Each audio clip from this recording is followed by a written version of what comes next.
Masquera saying Mure Zimbabwe, welcome to our channel, Zim Confessions and Deep Secrets. Kana karikita mkakokwepa neno channel. Please don't forget to subscribe. Kana uchingwa garoka subscriber. Don't forget to comment and share this video. Nas Mure Zimbabwe kavigira nyaya ya buditswa nas kukoti uko kwanga kuchitongwa nyaya ya Mary Mbaiwa pamwechete na Vice President Constantino Chiwenga avo zviri Mary uyu ari kupomera mhosva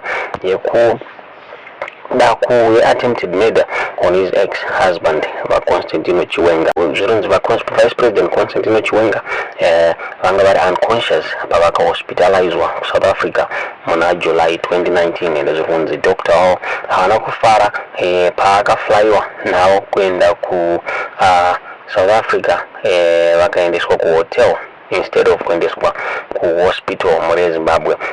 John Mangwirwa avo vanga vari deputy minister nguva iyoyo vachidabla as Chiwenga's doctor vakatestifya mucourt vachitaura pamusoro penyaya iyi.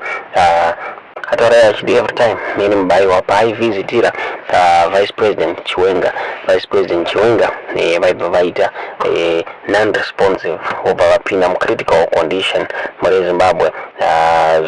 Zvinova izvo zvakaita kuti paapproachwe Chinese physician South Africa ari kunzi uyo akacarry out matest pana Chiwenga Mure Zimbabwe pakaonekwa kuti vaipiwa medication yavanga isina kusubscribewa Mure Zimbabwe. Zviri kunzi zvakaitika ku South Africa pamwe chete neku India kuti every time Mary Chiwenga paaiuya for a visit VP Chiwenga vaisara vasingacharesponde Mure Zimbabwe zveva mucritical condition. Zvinova izvo zviri kukonzeresa kuti Mary Chiwenga apomera mhosva yekuda kuuraya Vice President Chiwenga. Mene munoona nyaya iyi Mure Zimbabwe kuti ichatongwa sei, Mary Chiwenga achabuda here panyaya iyi kana kuti. Tiudze zvamuri kufunga pamusoro penyaya iyi mucomment section.